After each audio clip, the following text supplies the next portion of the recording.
రాజధాని మాత్రం నాకు తెలిసి మా అభిప్రాయం ఇట్టి పరిస్థితుల్లోనూ తప్పో రైటో చంద్రబాబు నాయుడు గారు ఒక చోట పెట్టాడు, రాజధాని అక్కడే ఉంటుంది. కానీ డీసెంట్రలైజేషన్ కాకుండా జాగ్రత్త పడవలసినటువంటి అంశాలు ఉన్నాయని మేము భావిస్తున్నాం.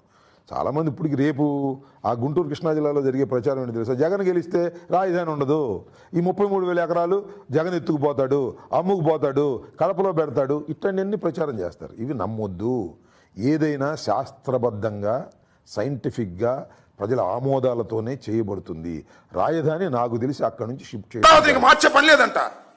ఇది ఎక్కడ కూడా నాకు అర్థం కాలేదు. చట్టం తెలిసి మాట్లాడుతున్నావా, తెలియక మాట్లాడుతున్నావా? ఇంత అనుభవం ఉన్నటువంటి నారా చంద్రబాబు నాయుడు గారు ఎలా మాట్లాడుతున్నాడో నాకు అర్థం కాల. అసెంబ్లీలో ఒక చట్టం చేస్తే దాన్ని ఎమెండ్ చేయలేరు వచ్చేవాళ్ళు. భారత రాజ్యాంగాన్నే ఎమెండ్ చేస్తున్నటువంటి తరుణంలో చేయలేరు. మొన్న జగన్మోహన్ రెడ్డి గారు కూడా చెప్పారు కదా చాలా స్పష్టంగా.